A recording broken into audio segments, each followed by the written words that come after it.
This is a story about a Bigfoot in England.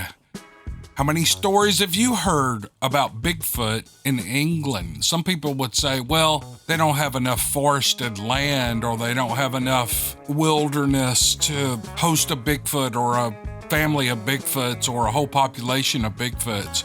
But if they're here, they might be there. So let's listen to this story. My encounter had a massive impact on how I view the world and its wonder. In the early fall of 2013, I was out on my property with my little Jack Russell named Scoot. I live on 13 acres of pines, cedars, and locust trees. It was around 7 a.m. and I noticed that it was quiet, oddly quiet. Normally, Scoot acted like a Doberman in a small dog's body. Wasn't afraid of anything, but as we were walking, he stopped dead in front of me. His ears were back and his tail was tucked, and he began to shake violently.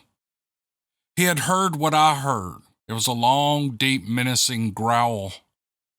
Just off the trail to our right, I saw a large figure standing behind a tree, and I began to feel sweat gather down my back, and Scoot started quietly backing up to my boots. It was not a large man, but I could tell he wasn't human. So my eyes focused more, and I knew instantly what I was looking at. I couldn't tell if it was facing me or not at first, but I decided to act as though I hadn't seen him in the hopes of it moving on. I bent down slowly to Scoot, and I held him on his sides to comfort him. He was shaking so bad it felt like holding onto a washing machine. My eyes were down for all of 5 seconds. I could hear a slight leaf rustle, and I looked up quickly again.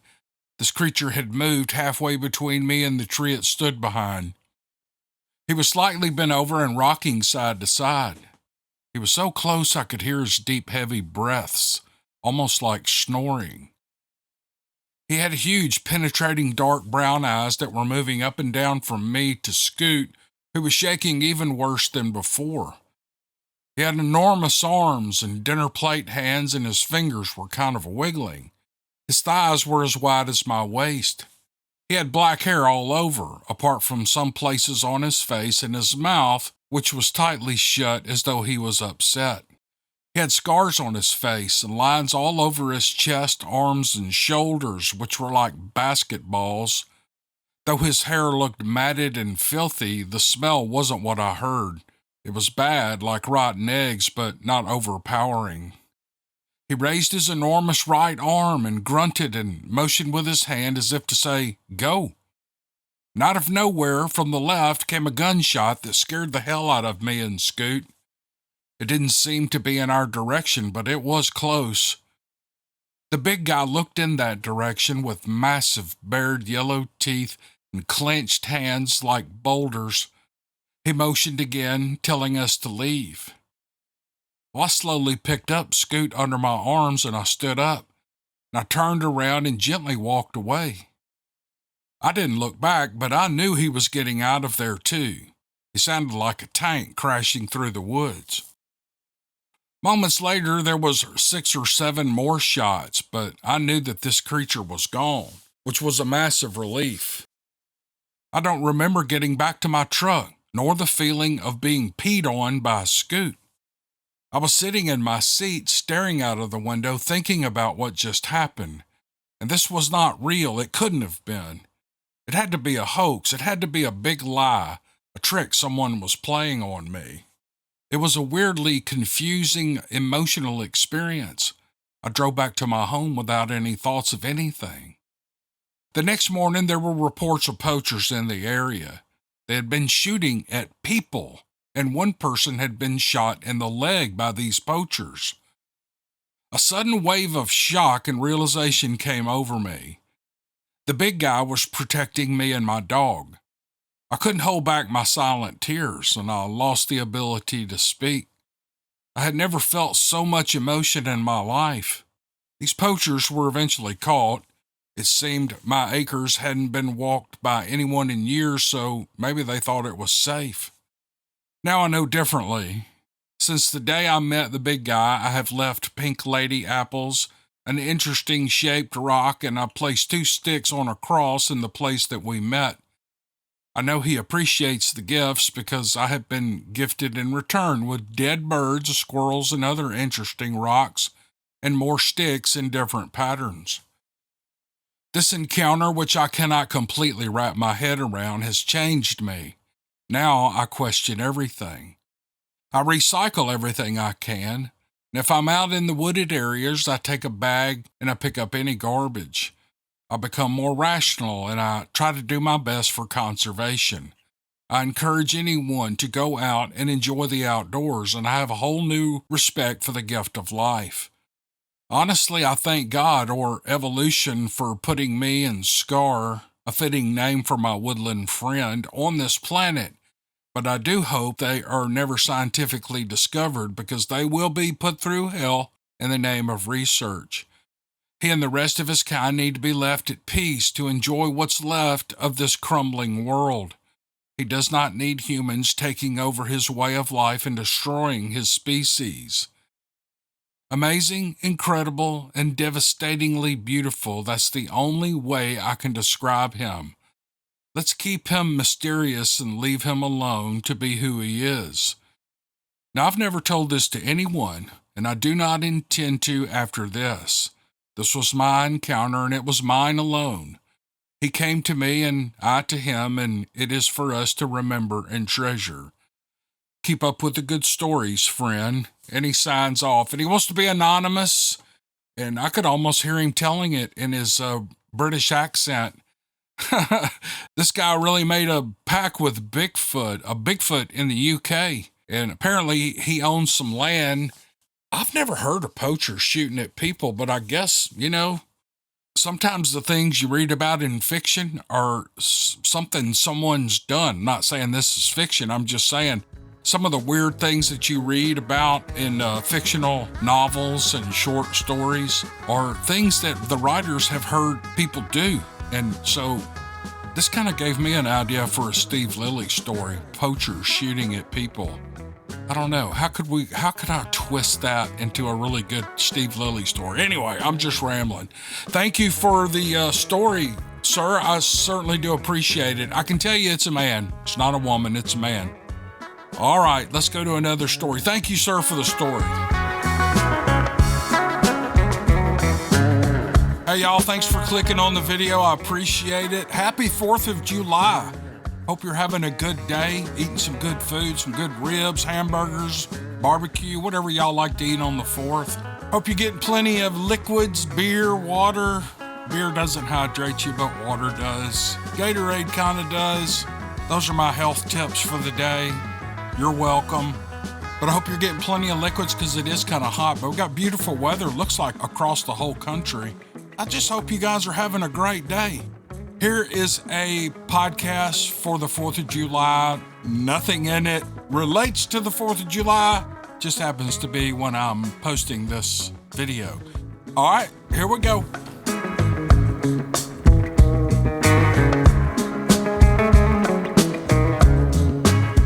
This is a story of a woman's granddad. It's titled The Ghost of Granddad, and I'm reading it cold. Let's see what goes on with the ghost of Granddad. It looks good. Our granddad died the day the Space Shuttle Challenger blew up, January 28, 1986. I remember that day. He died at home on his way out to feed his hogs, just a few minutes after the spaceship exploded, and I've always thought of him leading the astronauts home. Over 100 people showed up to my grandma's house the evening of the viewing, which was held in town, and over 300 showed up to his funeral. 2 hours before the funeral home closed for the evening, our parents left to stand in the family line and listen to stories from people who had known Granddad for years.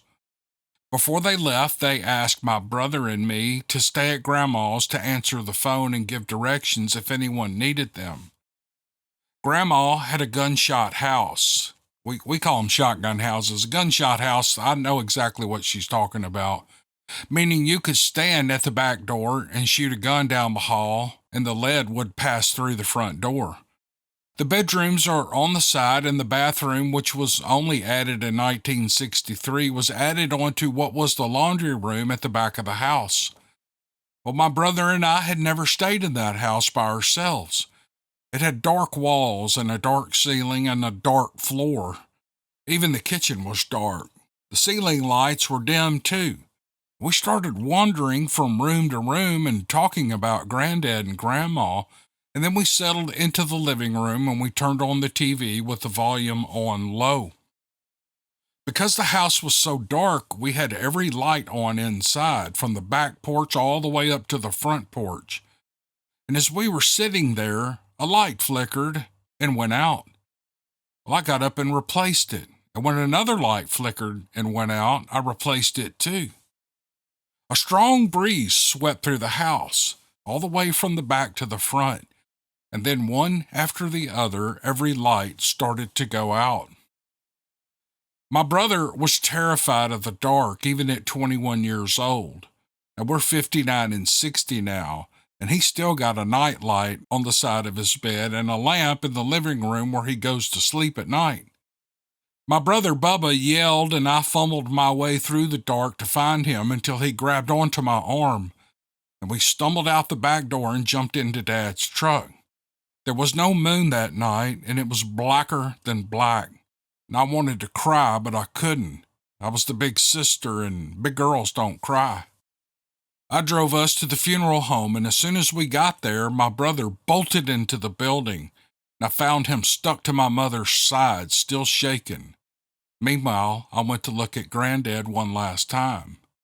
Cam, you aren't supposed to swear, but right in front of me with my own eyes, plain as day, I saw my granddaddy's spirit rise up out of his body in that casket, and that old man was laughing like he had just played the biggest prank on me.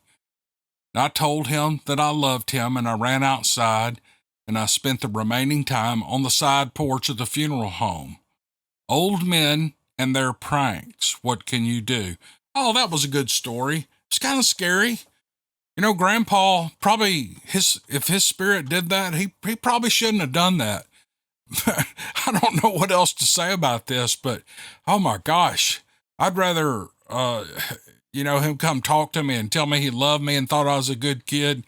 But instead, he scared his grandkids. Wow. That was a good story. It was kind of heartwarming in a way, kind of scary in a way, but I enjoyed it. Thank you, Denise, for the email. That was such a good story. Thanks. All right, here's a Bigfoot story. Bigfoot story from Butch. Although I have not knowingly seen a Bigfoot, I have been near them. I'm in my mid-60s, and I've always lived in Washington State. This is like Bigfoot Central Station, and I've always been more curious about the unknown than fearful of it. In the mid-1960s, I overheard my dad talking to his brother about Bigfoot. After he hung up the phone, I asked about the subject. He picked up the latest Argosy magazine, and he told me to read it.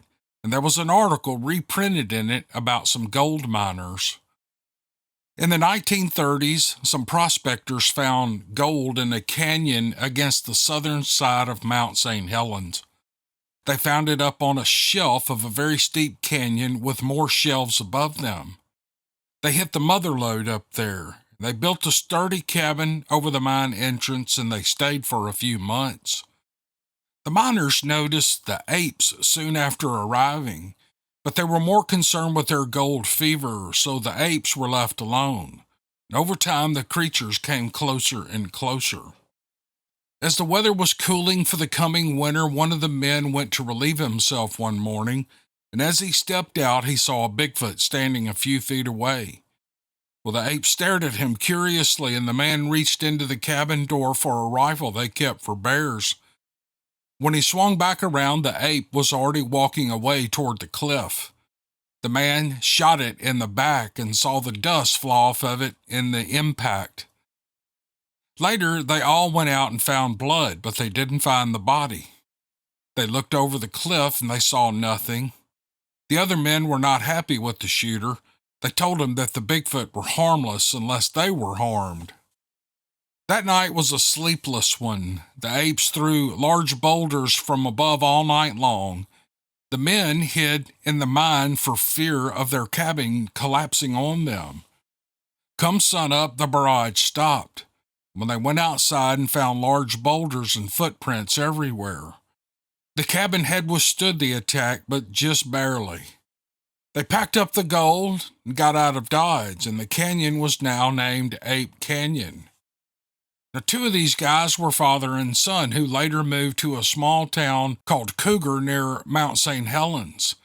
Needless to say, after reading this article, I was gung-ho about these creatures. Dad was happy too. Now he had a young, eager assistant. Dad wanted to shoot one. He was told that the government denies their existence, though it's against the law to kill one. Thankfully, he never did bag one. I doubt he could have packed it out anyway. Dad bought a camping trailer and the family started camping around the area south of Mount St. Helens on most warm weekends. We often heard the sounds of tree knocking, and we heard whoops and chest thumping, which we later associated with Bigfoot. At night, I often got the sense that we were surrounded and being watched. The family never talked about it. I believe Dad did not want to scare my mom and my younger siblings. On weekends, when the family was not open to camping, Dad and I would drive near the mountain for the day. And on one of those trips, we went to the town of Cougar. At the store, he asked about any old-time gold prospectors in the area, and we were directed to an elderly gentleman who lived nearby in a cabin he'd built years before. The store clerk told us that the old man had been in the area since the turn of the century, and he had been hunting for gold. The cabin was built well and had obviously been there for decades. When he answered the door and came out, I felt like we had stepped back about a century. The old boy looked like a character out of an old western, but this guy was the real deal. And he was friendly and curious about us, and he seemed glad for our company.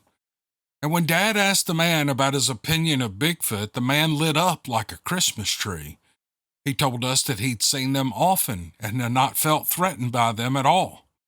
The natives in the area had told him that before the white man had arrived in great numbers, the natives had traded with the creatures. He said they were very smart, but they just wanted to be left alone. He asked us if we had ever heard the tree knocking. Well, we sure had, we told him.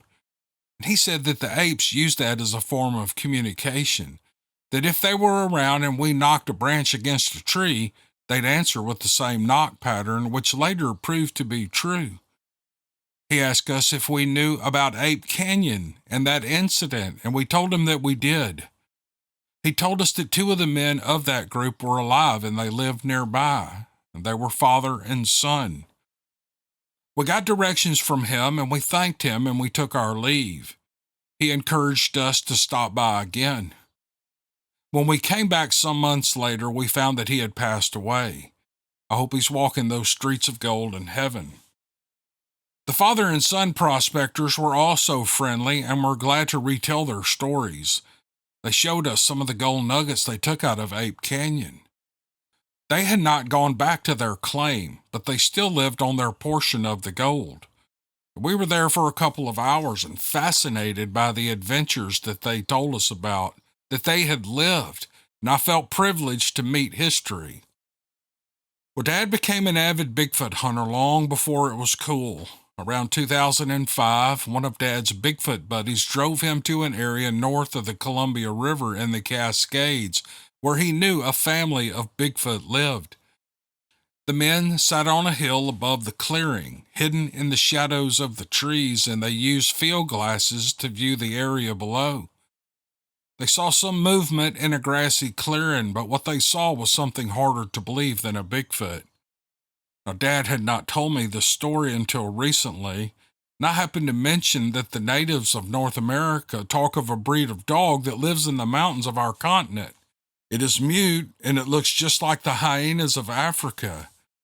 Dad then told me that he saw some and related the story of that adventure.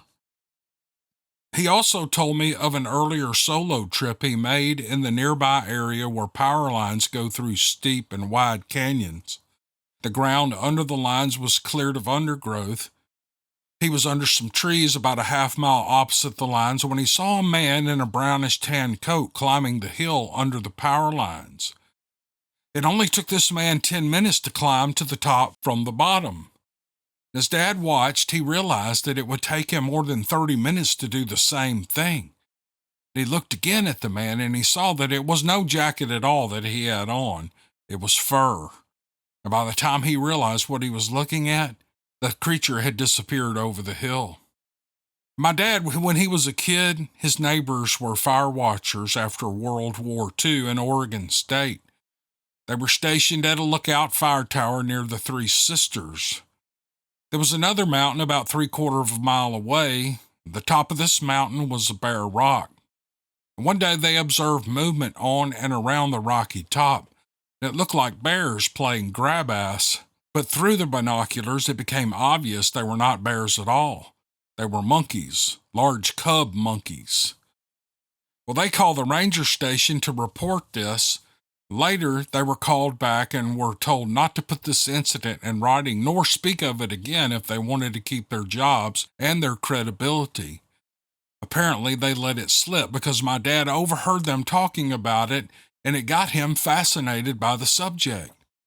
Now, over the many years of camping in different areas of this state, I've often heard the strange but familiar sounds of these creatures calling to one another and the stillness of the other animals that go along with that. On multiple occasions, we had pebbles thrown at our tents at night by playful apes, but most of the time, I kept it to myself. 13 years ago, my brother and I went up to the northern Cascades near Canada to camp near the Cascade Crest Trail. We hiked up the trail by day and we returned to camp at night. The campground is near the loudest waterfall I've ever been to. We brought our gear and our goods in large plastic bins, 2 of which we pushed against the inside back of the tent. Now, during all 3 nights that we camped there, in the middle of the night, a large hand pushed those bins over onto us in the tent. And each time this happened, I woke up quickly enough to see the 5 large fingertips through the nylon tent. That hand was twice the size of my own. What I pictured were teenage apes out playing pranks, trying to hold back his laughter. I did not sense any danger during those episodes, but I would yell "stop it" each time so it would be satisfied that it had given us a scare, and my brother believed a raccoon was to blame, and I just left it at that. I believe there are many varieties of these creatures around the world and in North America. In Washington State, I've not felt threatened yet. And he goes on to say, he says, "You're a good narrator. Obviously, you are not naive since you have an open mind and heart. So keep confusing the doubters with the truth. We dig listening to what you were born to do." Oh, thank you for that, Butch. I appreciate it. And thanks for inspiring me to write this down. You're welcome. And I'm glad I finally got to it. I've had this story for a long time, maybe a couple of years, and I'm just now getting to it. Guys, I still have probably 1,000 or 1,200 stories that I haven't even edited, opened up. I just hadn't had time to do them all. But now that I'm doing this for full time, I'm going to be getting to them faster.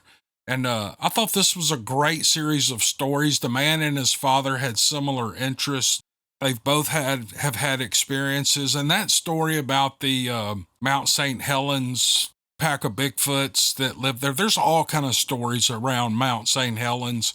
But I think this Ape Canyon story, I've never read it or heard it, but I hear people talk about it. Maybe that is the story people are talking about.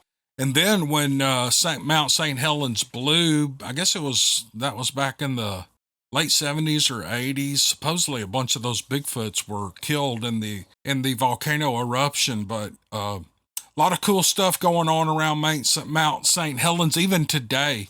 I'd love to see that area. It's supposed to be beautiful and beginning to grow back and looking more natural. It was pretty devastated after that volcano erupted. But anyway, Butch, thanks for the story. I really appreciate it. It was so good. Good to hear from you. Thank you. Here's a Bigfoot story from Eric. I'm currently getting a master's degree in environmental geology, and I spend a lot of my free time camping, hiking, traveling, and spending time in the woods. My experience happened back in the summer of 2018. I was traveling from South Dakota to Massachusetts by myself and was trying to camp in as many remote areas as I could along the way. It was my second or third night of the trip, and I was in the Upper Peninsula of Michigan. I was going to camp along the shoreline of the Great Lakes, but the campsite that was on my Google Maps seemed a little overcrowded and didn't have much for hiking. So instead, I decided to go further north into the woods in search of a better spot. I was a little lost and I had no cell phone reception, but I came across a small campsite along a river. I set up my hammock and I lay out in the opening in the sun. I was the only person in this campground, and initially, I really enjoyed the solitude. After resting in the sun for a while, I heard what I assumed to be a moose violently crashing through the woods 80 yards away. I saw a flash of brown, and though I wasn't yet afraid or uneasy, the noise did startle me. I started to walk up along the river because there were no official trails. Being someone interested in ecology and plant life, I was moving rather slow and spending a lot of time investigating the ground around me. After an hour of moving up the river, I noticed to my left an old logging road that was no longer being used. I stepped out into the opening, and with the setting sun shining down, my shadow was extended a great distance, and I decided to take a couple of pictures. To my right were 40 yards of trees between me and the riverbank, and right in that area, I heard a giant crash from the top of the canopy to the ground, and a large thud from an object hitting the forest floor. Then came an odd-sounding bird call.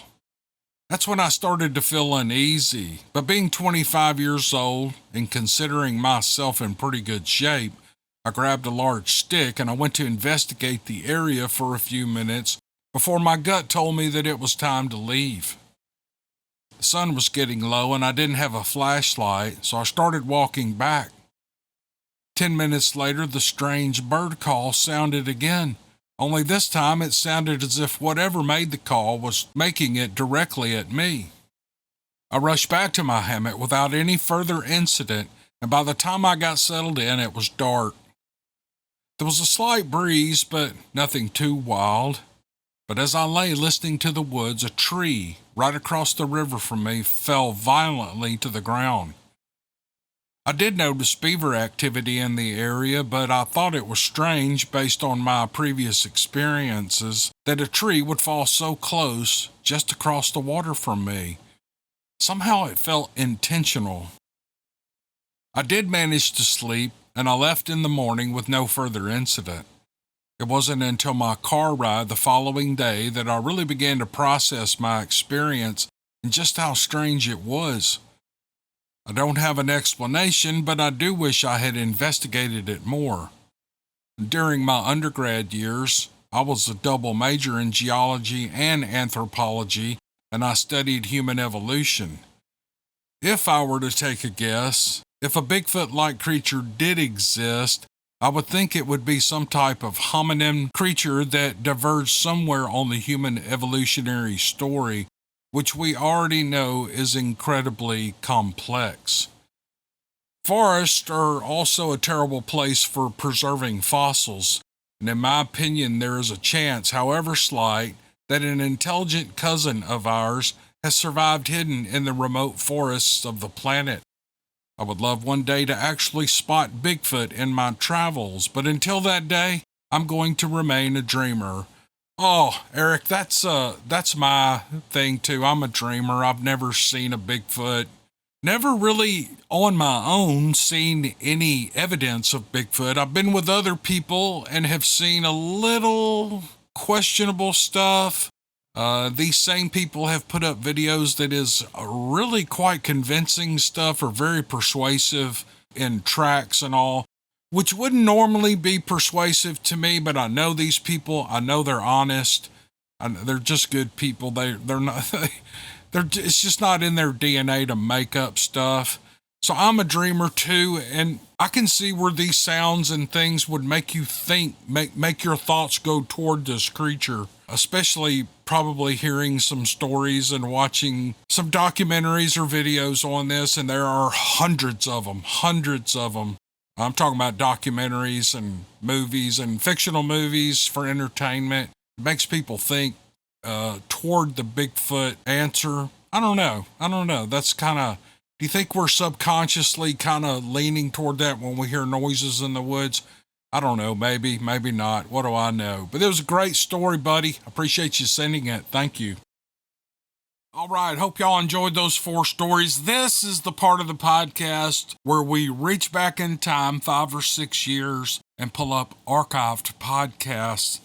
And there's stories that you may or may not have heard. There are some people who probably haven't heard all these stories, and that's why I'm including them. Hope you enjoy it. Here's some archived podcasts from a few years ago.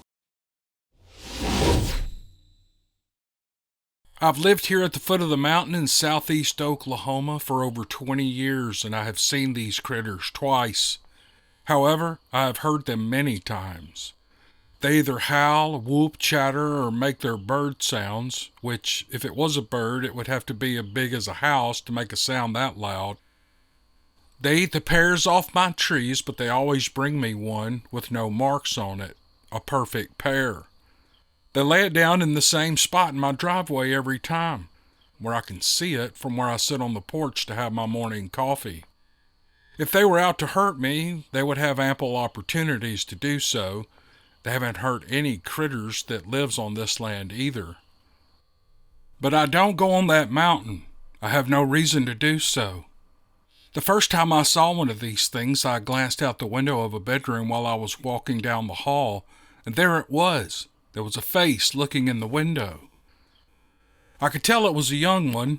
It was gray with large eyes looking back at me. When I realized what I saw, I stepped back and looked at the window again, but it was gone. My second sighting was when I was putting clothes in my washing machine and I glanced out the window above the washer. It was at the far end of the pond, walking back up toward the mountain. It was very nonchalant, paying no attention to anything. It was just walking up the mountain. This one was very shiny black. It may have been in the pond that is farther away from my house. I don't know for sure. What I do know for sure is that it was not a bear. A few days later, my husband and I went to where we saw it walking, and we measured up a tree to see how tall it was.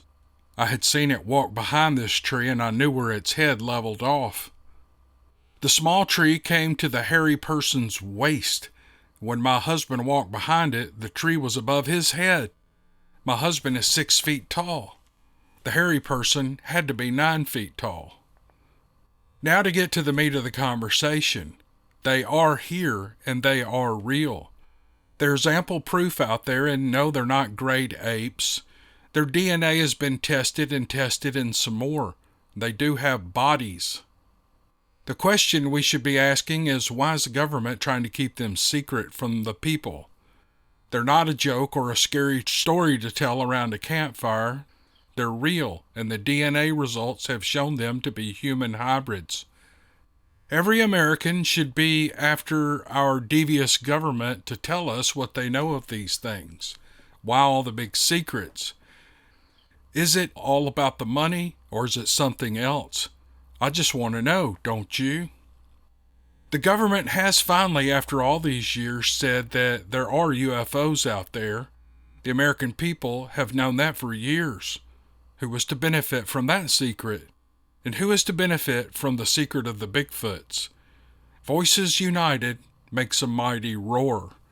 And that's the end of her story. And I don't know about this DNA thing. I think some YouTuber said that at one point. I don't even know that the people testing the DNA know what the DNA's from.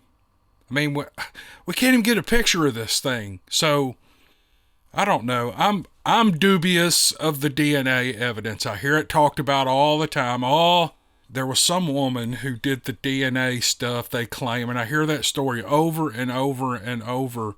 But I've never seen a report on it. And have you? Do you know how to read a DNA report? If you do, surely the results are on the internet. Get them out and explain it to us. Make a video and explain it. You know, this strand here proves it's a human. This strand here proves it's a hybrid. I don't know. You can't just go around saying the DNA proves that they're real, because if you can't get a picture of them, they're not real. There's just no proof. Now, I'm not saying they don't exist. I'm just saying we need more evidence than someone just saying there's DNA. However, I do not doubt this woman has seen something out her window and seen things walking up that mountain. And I don't blame her for not going up that mountain. You see these big dark hairy things walking up the mountain? I wouldn't go up there either. So this isn't against her. She's not any different than most of the people that follow the Bigfoot topic. It's the DNA. The DNA's been tested. Oh, it's all settled. It's all settled. Well, where's the Bigfoot? That's what I want to know. I'm kind of playing devil's advocate here, because those are the questions the general public asks. Okay, you say the DNA proves it. Where's the report? Nobody can produce a report. Someone wrote it in a book or said it on a YouTube video. You see my point? So we have to have better evidence than just, popping off things that we think have been proved when they may really not have been proved. Okay, I'm off my soapbox. Now, everybody can comment, oh, I can't believe you do these stories and you don't believe. I did not say I didn't believe. I said, if you're going to prove they're real, you got to have more than that. You just got to have more than that. If this does find its way to your broadcast, I would ask you refrain from using my name. I'm still active in my line of work, mainly as a consultant. This restricts me from publishing this type of information due to clearance concerns. And even though this doesn't fall under any of that, it's better to be safe than sorry. It was also amazing to find that you and I are both originally from the same area, growing up in East Memphis, and are around the same age. There's no telling how many times when we probably ran into each other through being in the same place or through family and friends and never knew it. That's why I wanted to share this story with you. It is one of many I have encountered over the years, but takes place in an area you will be familiar with and can understand the geography of the location, and what surrounds it, and what goes on down there, or what possibly used to go on down there. This took place in Memphis at the Wolf River Bottoms in 1988. I can't recall the exact day, but I'm sure it was during the week and not the weekend, and it was around 2 a.m. Growing up, my family were no strangers to what I would classify as paranormal events. Now, don't get me wrong, these were not everyday occurrences or anything like that, but we probably had a bit more than our normal share. I tell you this because it later plays into the story somewhat. However, most of that activity was either spirit-related or fall someplace within the psychic realm. I did have one UFO encounter back in 1977. I spotted a triangle craft over the house. The whole neighborhood saw that one. It was spotted all over Memphis and even made the news way back then. I state this to let you all know I'm no stranger to non-normal events and have encountered many through the years, mostly due to my career. Again, more stories are coming. I'm going to have to check his email account and see if I've got anything else from him, because he's a pretty good writer, and I haven't even got into this story. Even to this day, I still find it fascinating and do a lot of research on these topics, and one thing I have never encountered that I'm aware of is what would be classified as a cryptid. Unless the creature I'm about to tell you about classifies as a cryptid. I will let you be the judge on that. I have my own theory, but I'm not going to throw it out there just yet because it may spoil the coming story. I started my lifelong career in Memphis as a police officer back in the mid-'80s, but it didn't take long for my career to take off, and it eventually required me to move from there. However, while still living and working in Memphis, I had this brief encounter while coming back from a special assignment in which I was working. It was during the summer and around 2 a.m. It was a clear night and it was hot. Not just hot, but Mississippi Delta hot. That means along with the heat, it was very humid. Anyone who has ever spent any summertime in this area can understand that. It's very heavy, hot atmosphere that you almost need gills in order to catch your breath. I was in my personal vehicle, which was a brand new Chevy Camaro. I had the T-tops off and the radio was blaring. I was still in my uniform, including my bulletproof vest and a gun belt with all the regular equipment attached to it. I had already stopped and got myself a soft drink, and I was using the breeze to cool me down from the hot night of work. I was heading south on Covington Pike at a good rate of speed, and the only one on the road. Covington Pike runs through the northeast side of Memphis, and this part of the road connects the Raleigh-Bartlett area to the Berkeley area. I grew up in the Berkeley area, by the way. Also, on this part of Covington Pike, the road is slightly elevated as the surrounding area is low, and running through it is the Wolf River, which a few miles from here connects to the Mississippi River. This area is commonly referred to by the locals as the Wolf River Bottoms. These days, this area of Covington Pike has been developed and is now chock full of car lots, strip malls, fast food joints, and such. But back in the 80s, this area was mostly remote and it had only a few scattered businesses, none of which were near the Wolf River Bottoms. The Bottoms is one of those places that teenagers and young adults would gather at with four-wheelers, jeeps, motocross bikes, and such, would go to have fun, and as we called it, we went mudding. Also on the weekends, it was a well-known make-out spot and a place to hang out and drink and smoke and do other nefarious activities. However, at 2 a.m. on a weeknight, it was quiet with no activity going on. Also running parallel to the river and wooded area known as the Bottoms is Interstate 40. It is even more elevated than Covington Pike. I-40 runs over the top of Covington Pike, and there is an exit and entrance ramp to the interstate. This is also right at the spot you can pull off the Covington Pike and drive down into the Bottoms. I was approaching this area pretty fast and looking over at the side of the road to my left, where the side of the road goes down into the Bottoms, and I could see what appeared to be a very bright light breaking through the tree line back in the woods, but my vision was obstructed to see the vehicle producing the light. My first thought was that it was some hardcore guys down in the Bottoms going mudding this time of the morning, and they had some killer spotlights mounted on their ride to light up such an area. As this was going on, and I was still fast approaching the I-40 viaduct, something caught my attention and my peripheral vision over to my right just outside my headlight beams. It was moving fast directly toward the front of my car. Well, I immediately slammed on the brakes while thinking, oh shit, a deer running across the road. But I couldn't have been more wrong.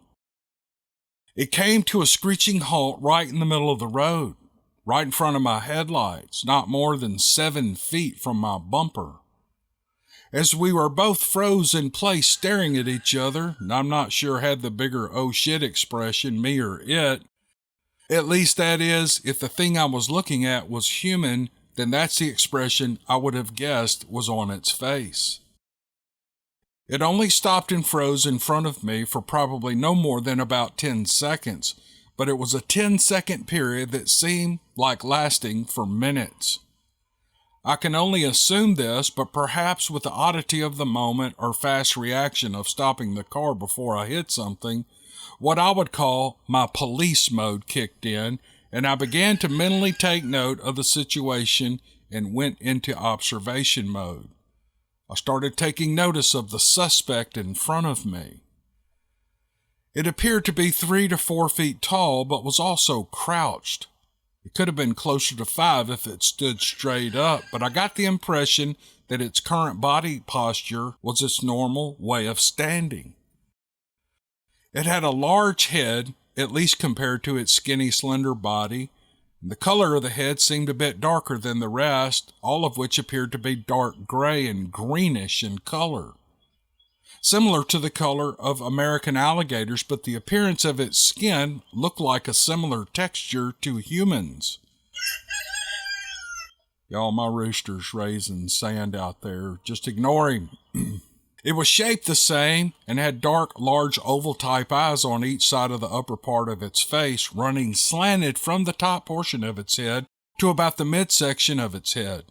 It was kind of pointing inward to where you would expect a nose to be. However, from what I could tell, there was no distinct nose, at least none like a human. Below the eyes was a very thin, dark, almost black line, which I assumed was its mouth. It ran from about the same location a human's mouth would be. However, the line ran straight across the lower face in front and then turned upward and slightly back on the head, almost to the area you would expect the ears to be. It never opened its mouth or made any sound, so I'm not sure if that entire area opened or if it was a mouth at all. It could have been discolored from the rest of the skin. It had no ears that I could see or even any discernible ear holes, at least where you would expect them.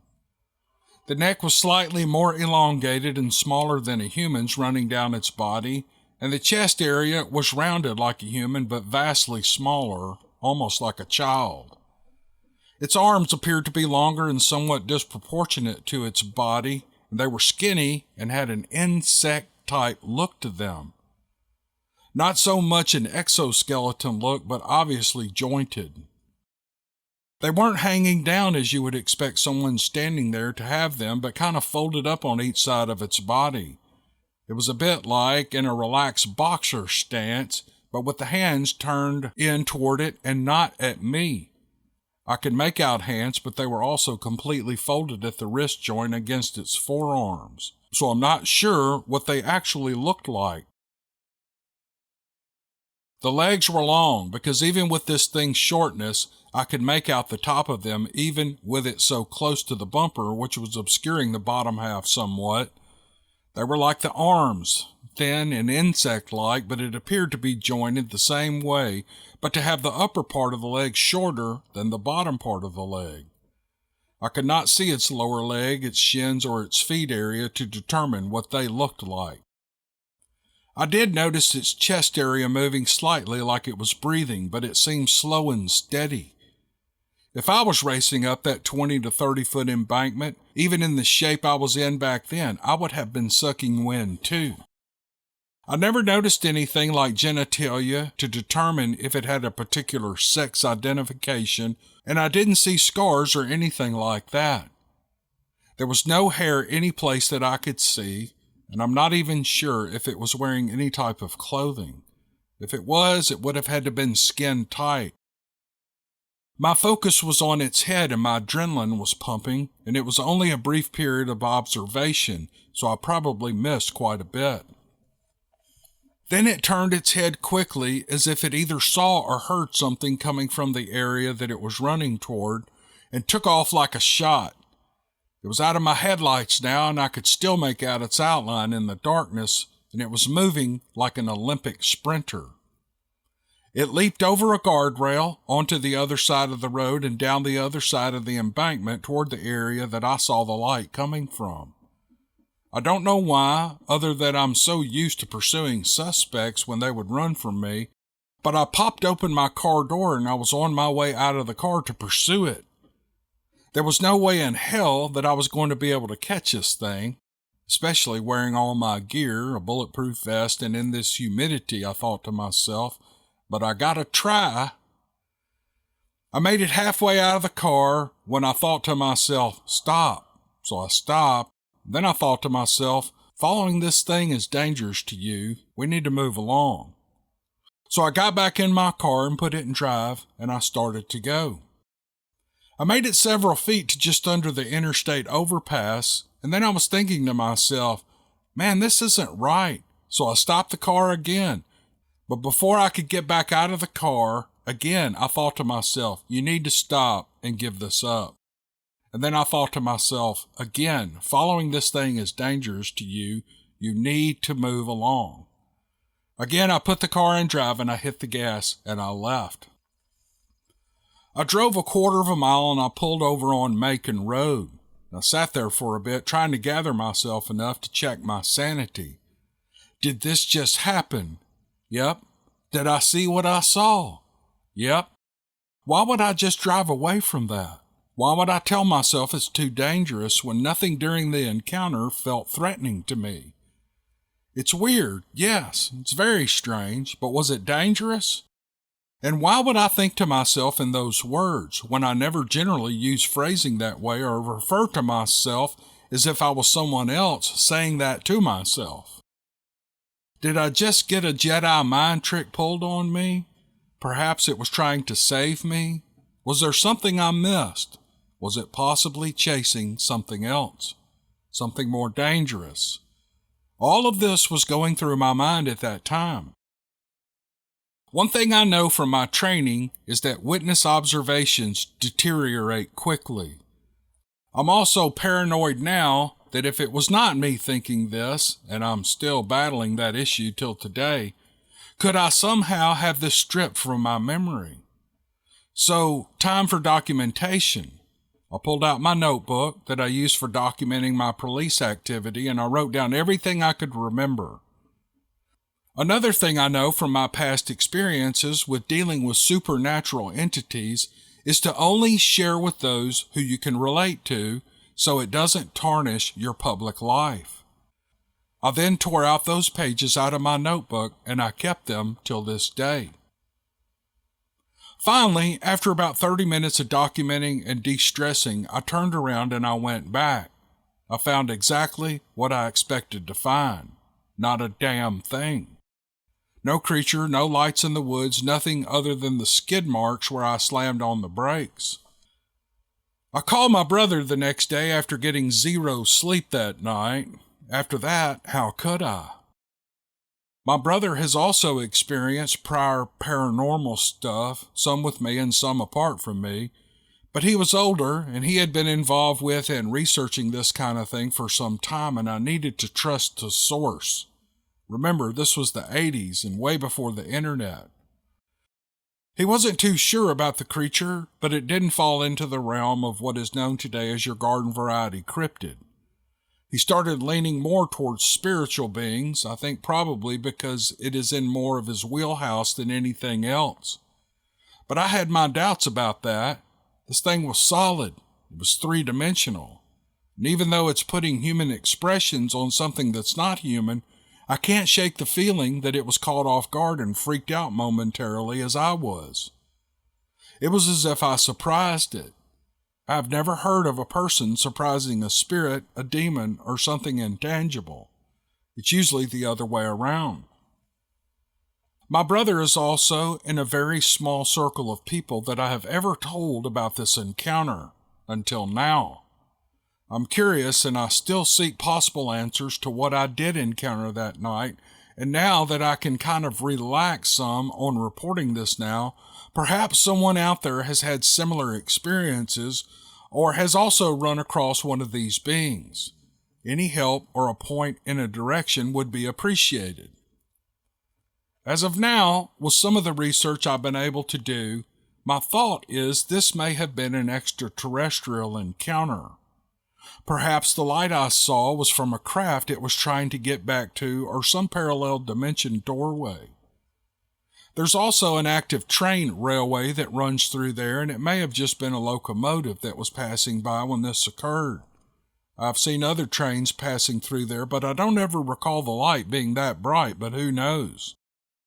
There are also stories from Indian tribes of the ant people who dwell deep inside the earth, so there's a lot to think about with this.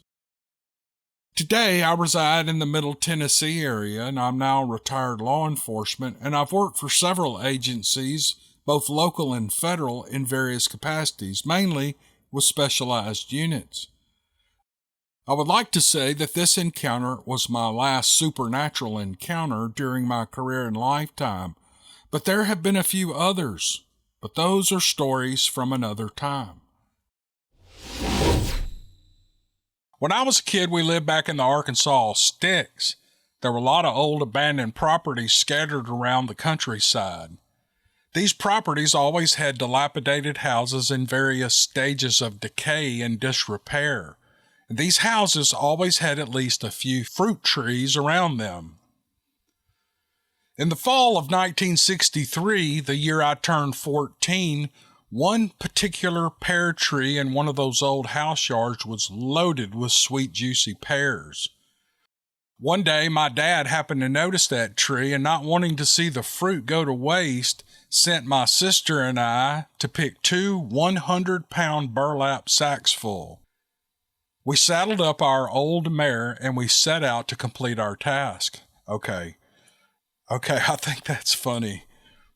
Hey, I found a fruit tree. You kids get out there and get me 200 pounds of pears. My dad used to send me into the 7-Eleven when I was like 6 or 7 to buy him cigarettes. And there were several times that, I was a little bit of a smart aleck, but and I never did this, but there were several times I thought, get in there and get your own damn cigarettes. I don't want to go in there. But anyway, once again, I digress. Back to the story. We got there and we quickly devised a plan to complete our work as quickly and sufficiently as possible. I stood up on the mare's back and we picked pears and then dropped them down to my sister, who put them in the bags. It wasn't long before both bags were full and draped across the mare's back. My sister and I managed to climb on with the bags and arrange ourselves as comfortable as we could without smashing the pears, and we headed for home. We were passing by a creek bed when we saw something that I have never been able to reconcile or identify in all the 58 years since we saw it. It was some kind of animal that I have never seen before or since. It looked like a hyena. Specifically, it looked like the species of the hyena that live along the coast in Africa, and they feed on seal pups. I think they're called brown hyenas. It's the only animal that comes close to matching the thing standing in the creek bed and staring at us. What we saw was about 3 feet tall at the shoulders. Its hips sat a little lower than the shoulders, and it had a mane that ran from its head to halfway down its back. It was a brindle dark and a reddish brown with a wide head. It had a squirrel in its mouth. I've lived most of my life in the great outdoors. With only one exception, neither I nor anyone I know has seen any strange animals in these parts in all the years since that day. My sister and I stared at it for a while, and it stared back at us, and then we moved on. As for that one exception I mentioned, it happened to my dad. About 3 years earlier, after my sister and I saw the first animal, Daddy came barreling home on the old mare at a dead run. He went straight to the barn and he shut her up inside. Then he ran as fast as he could to the house, and he slammed the door and he stood there shaking with fright as he told us about the brindle puma or jaguar that had followed him all the way home. Science says that these things don't exist, but my father believed what he saw so much that whenever my mother or the kids went out to milk or do chores, he stood guard over us. You can take this all with a grain of salt, but I'm not one to tell lies, and I think my dad's actions stand for themselves. These days, when I look back, I have decided that I would not camp like I used to unless I brought a gun big enough to knock one of these non-existent animals down. Arkansas has a fairly healthy population of wild hogs, an animal that can be just as dangerous as any jaguar, panther, or any other animal out there. If people don't want to believe in what I saw or what my dad saw, they should remember all the big hurricanes we had and all the little zoos and wild animal farms scattered around. Animals escape from those zoos, especially when bad weather hits. So anyone who thinks there isn't anything out there that can hurt them had better get that notion out of their head. I'm just glad I live close enough to the outdoors that I love to drive there and enjoy it and then sleep in my own safe bed at night. Oh man, Jesse, that's exactly the way I feel. I mean, I live out in the country. I live right in the... I was looking at a satellite map, and I've looked at it several times, but there's a huge...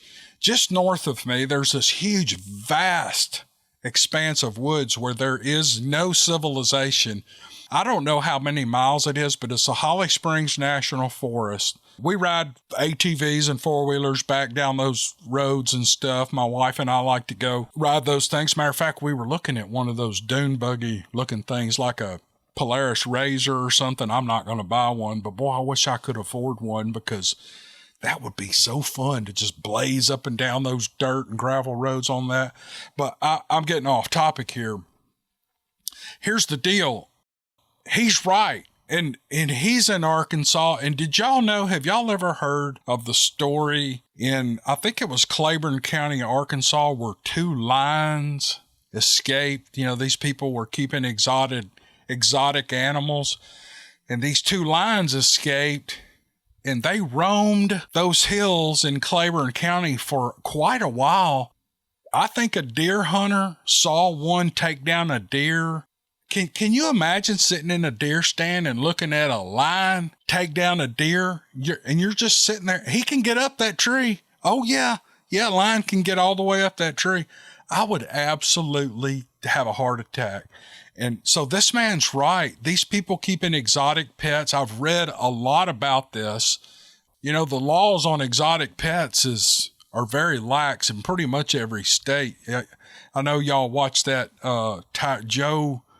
What was that show, that crazy guy that had the tigers, and him and that woman were trying to kill each other, and he's in prison now, and Joe, what is his name? Joe something. Y'all, I can't think of things real quick, but Joe Exotic, that's what it was.